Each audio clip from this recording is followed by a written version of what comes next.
In this episode of the Beamable Game Dev podcast, I sit down with Nico, a brand new game designer, to talk all about getting into game design. Let's jump into the interview. All right, what is happening? I got Nico, who is kind of brand new to game dev, correct? Yes, that's correct. Yeah. Okay. Cool. So we got some cool stories to to hear, and we get to talk about your journey. Before we do, though, I want to know what are some of the games that you just love and that maybe have inspired you to get into game dev. Sure. So I want to say the first game that like really kind of got me into got like that itch going was Dynasty Warriors 3. Okay. Which is kind of like an old kind of like mindless hack and slash kind of game that originally came out on PlayStation. I think it was just PlayStation 2, if I recall. I was so young when it came out. Mm-hmm. Um, Pretty much like from there, I like followed like the entire series, probably up to around like DW5, and then picked it up again sometime around like 7 or 8. So I just loved those games. Sometime like around then, I actually delved into MMOs. First one was RuneScape, then transitioned over to World of Warcraft, and then Final Fantasy 14. Only 3 games, but, like, those 3 games pretty much span, I wanna say, like, probably 15 years Yeah. of worth of playing.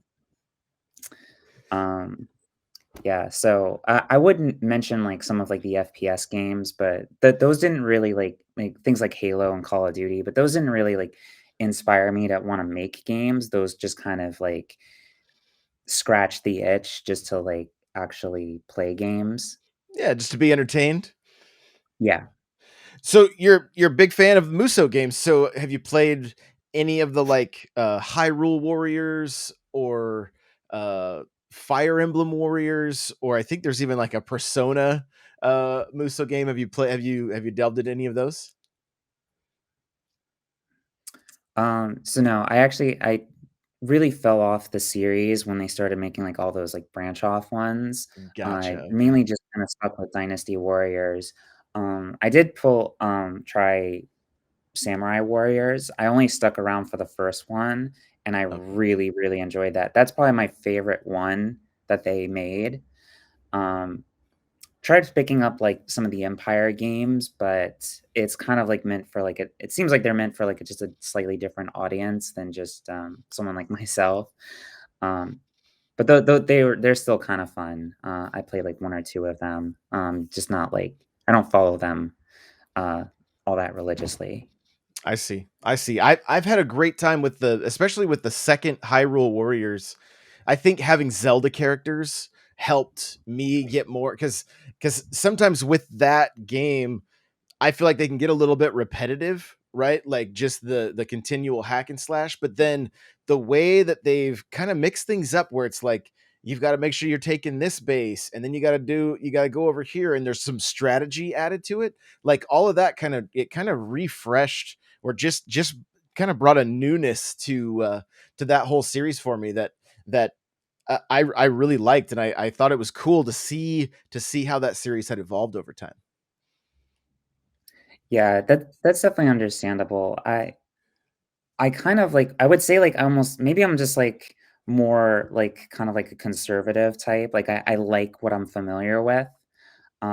So I think that that might have played like a little bit into it. But I did play like through like a bunch of Legend of Zelda games. So I feel like I just kind of like if I wanted to play Legend of Zelda, like I played Legend of Zelda, I not gotcha. Not into the some- crossover as much, yeah. huh? Yeah, I I hear just you. I think I was just super fascinated by because I knew nothing about any, like, Chinese lore, Mhm. but, not saying that, like, just play D Dynasty Warriors and you're gonna learn about Chinese history there, but, I mean, just learning about the Han Dynasty, like, those things, like, actually happened, Mhm. obviously, like, we're just kinda playing through the myth of it all. I just I was super fascinated by it all, and that's just what really, like, got the hook in. And that's amazing, and that's like that's the beauty of gaming, right? Like it, whether it's just like kind of mindless fun like you're talking about with shooters, or maybe there is, we've even seen some history lessons within shooters, right? And so whether it's great story, great gameplay, a combination of the two, some history lessons, whatever it is, like it's great to just be able to engage with with our media that way. You know, I love it. So let's talk a little bit about like how has getting into game dev is like it's a big step, right? So how'd you go about like dipping your toes in the water? Yeah, so I guess, like, it really started maybe, like, 11 or 12 years ago. I was a freshman in college, and, like, when I came into college, I'm thinking, like, "Okay, like, let me just start off with, biochemistry," of all things, like, I wanted to study because I just kinda figured, like, I really like this field. We'll just kinda see where that goes. Maybe about, like, the 1st semester, I just kinda got the itch to play some video games again, and then that's when I just something clicked in me and just said, "You know what, like, what do I really wanna do with the rest of my life? Like, what if I could just make video games?" As super engaging as biochem was, um, so um, I went to my, I guess, like, the counselor, like, my advisor, and I just said, "Yeah, I wanna switch majors." Asked me to, take like a week or two just to really think about it. Didn't really need that much time, but I returned in a week and I said, yeah, I definitely want to do this. So swapped over, wound up majoring in digital media, like multimedia design. And that, like, from there, I basically learned, like, basically just went to college, like, learning digital arts, learning Photoshop, Adobe Illustrator, like all that fun stuff. But it had like a little bit of web development thrown in there. So like we're learning a little bit of Java, some JavaScript, HTML, CSS, and that's kind of like what really exposed me to the programming side of things. And I just kind of felt like, okay, well, I'm getting a little bit closer to like what I really want to be doing, and I let my, advisor know, like, my new advisor, and, I think kind of at the back of his mind, he's kinda thinking like, "Alright, like, you wanna do game dev, good luck with that." Um, so he suggested that I probably do, like, maybe, like, a dual major or at least get a minor in computer science and, like, really, like, understand, the programming aspect so like, actually know what I'm getting myself into. Because I guess, like, at the time, like, just felt that maybe, like, being an artist is, like that's gonna get you far, but it's not enough to put you over the edge.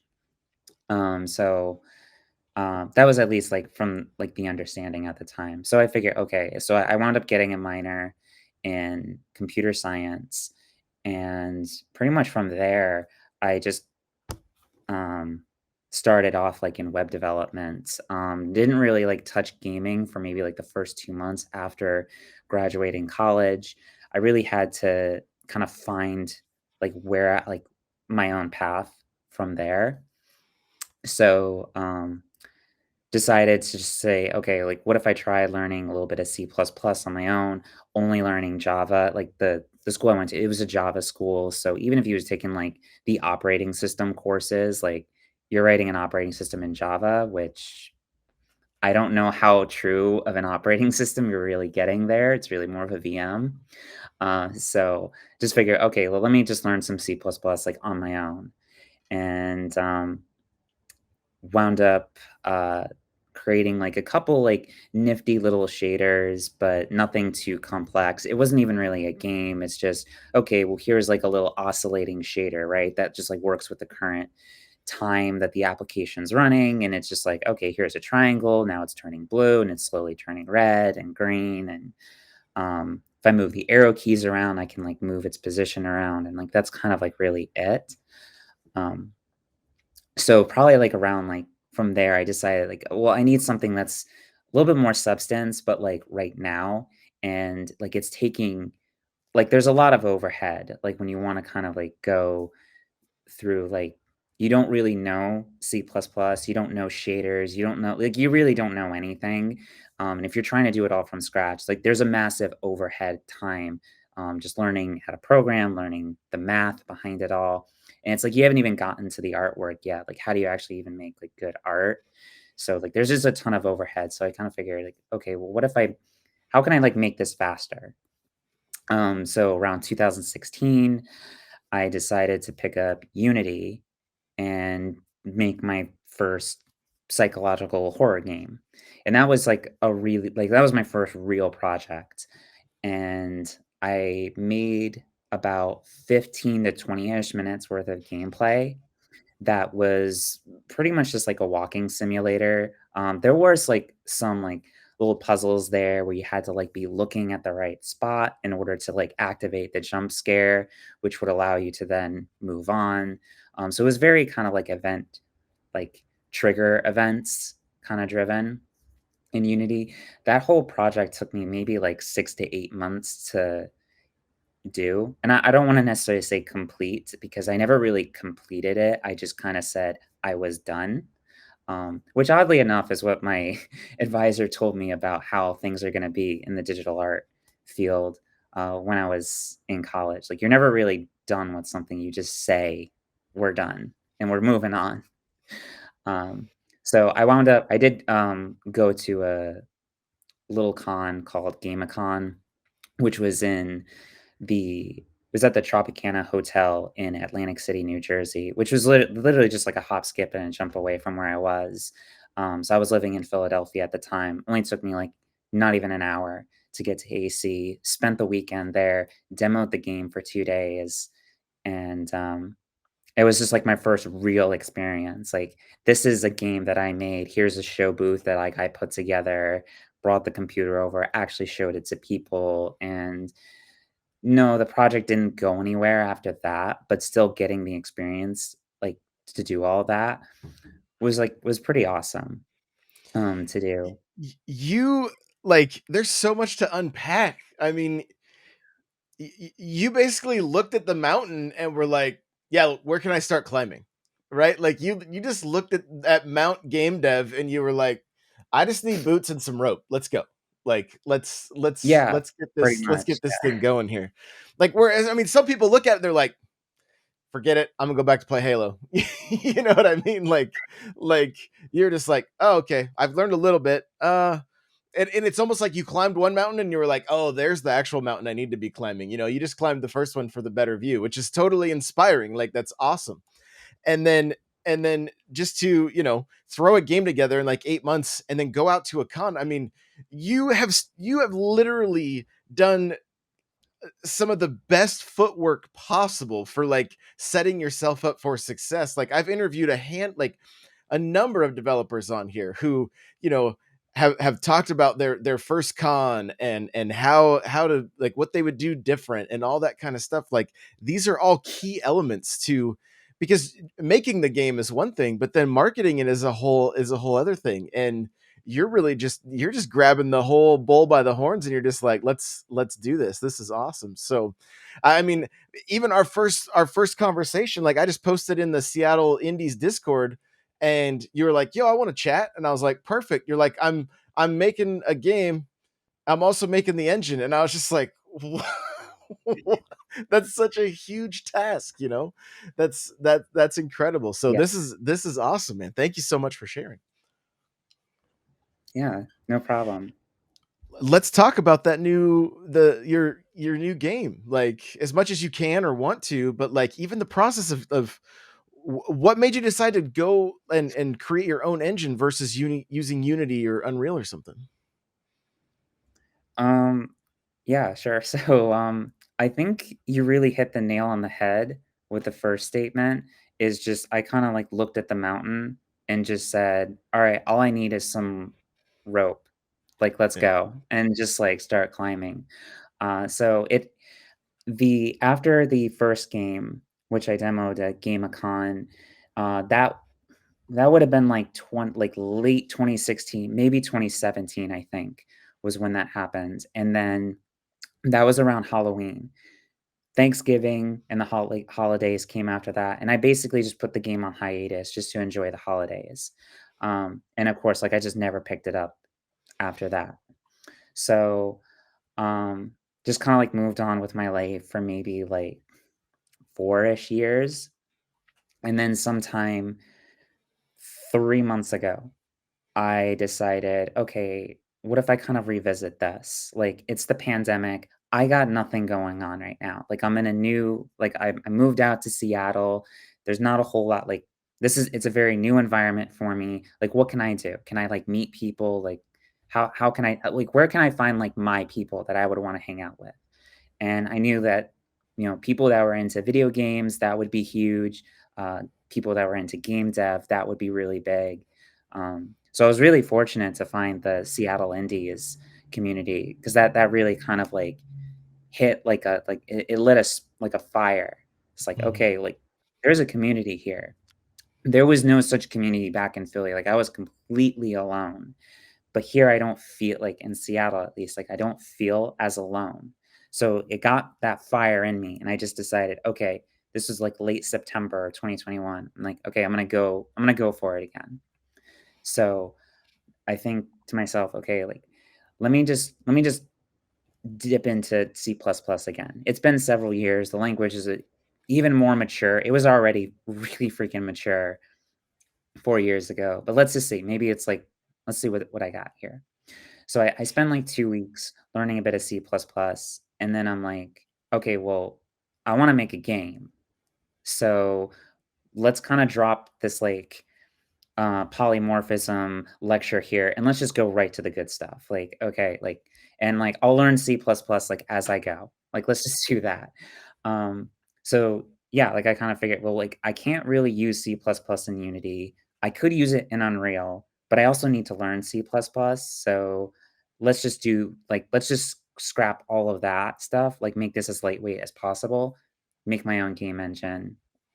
And basically here I am a little over 3 months later, and I just have 2 alpha releases for my video game right now called Ultra Cosmo Invaders, which is a 2D retro arcade space shooter game, inspired by Galaga.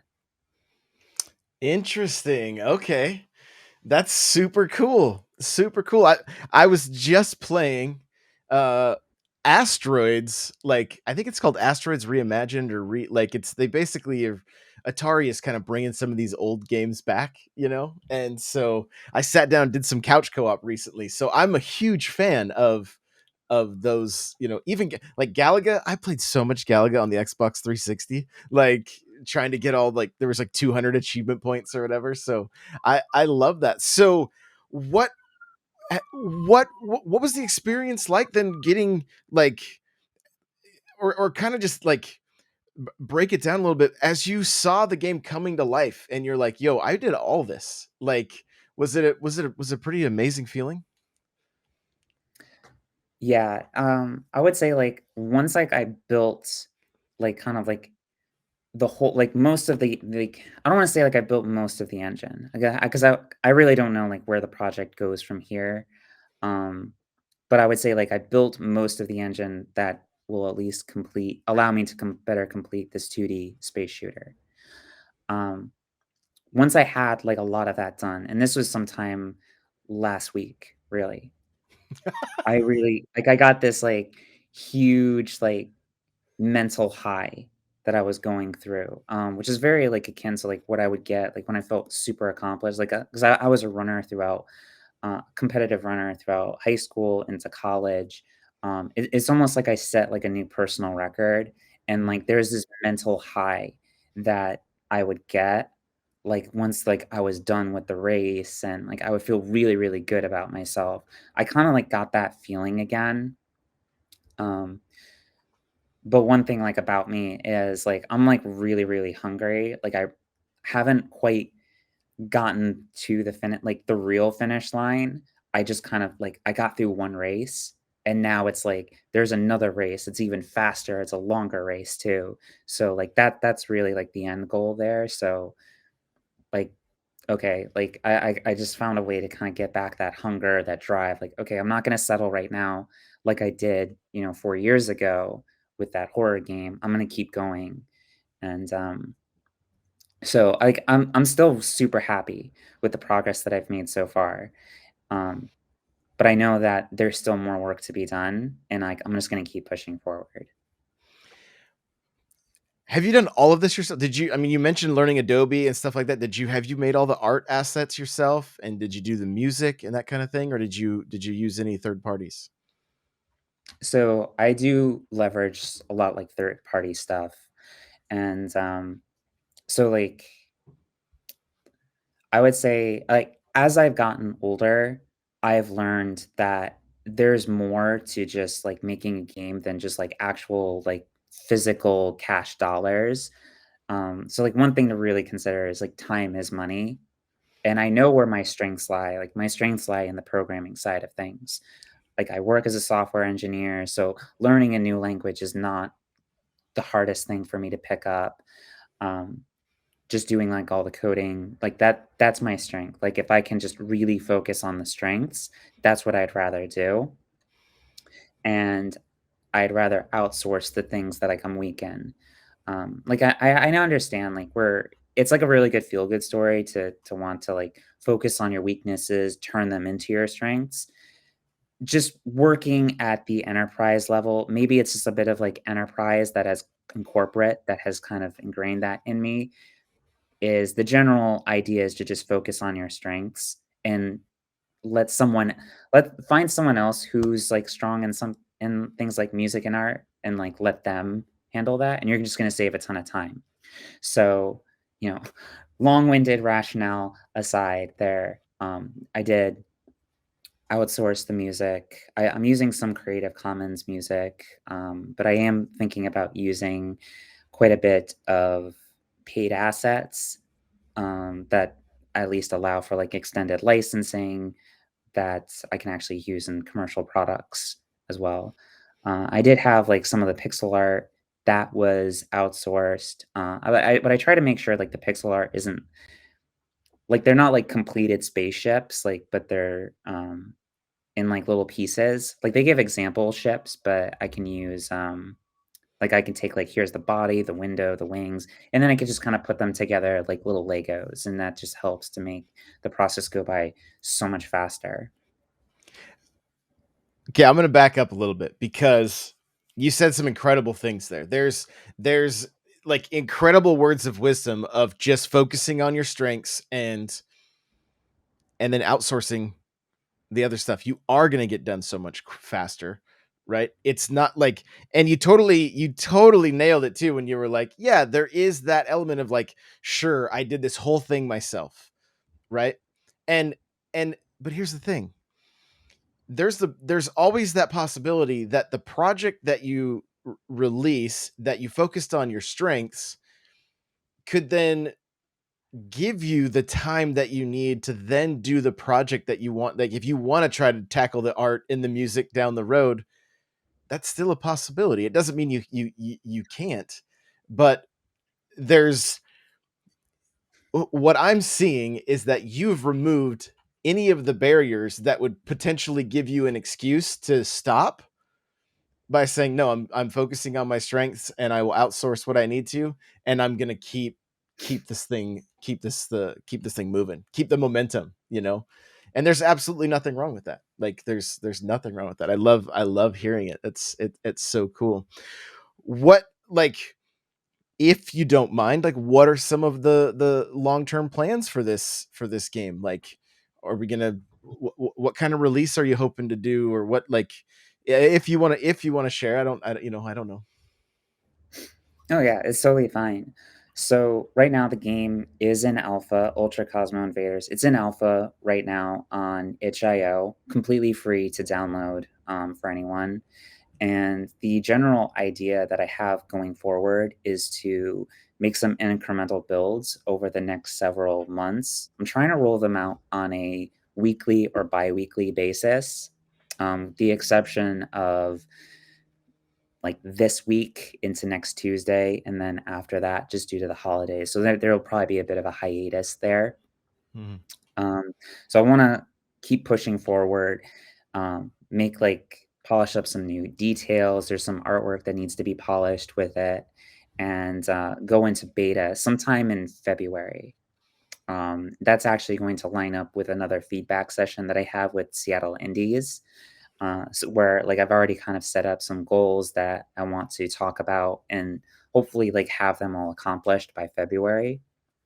And then maybe sometime by the spring that I'll have a gold release, or at the very least a release candidate that will be ready to actually be put on Steam. But I'm hoping to be able to deliver this to Steam a bit sooner, at least like have a Steam page and all that working. So like I'm actually thinking about just like that this is going to be like a project where I'm hoping to just go all the way with it. So having it like on itch is maybe like it's a good step in the right direction that I need to. It's much further along than the prior game that was never released anywhere. But now like the end goal is definitely going to be Steam. Okay, we're gonna hold you to it. I'm gonna be bugging you like, yo, Yeah. when this thing's early access or beta or whatever, come back on the show. Let's talk about it. Let's hear more about the uh the development process and getting to that point, because there's been so much here. So Nico, thank you for taking the time to sit down with me today and talk about your game. Say the name of it again, just so people can go check it out if they want. Yes, the game is called Ultra Cosmo Invaders, and it's Very cool. available in alpha on itch.io right now. All right, and maybe you can get me the link. I can throw it in the description of the video and the audio podcast here. That would be Awesome. great.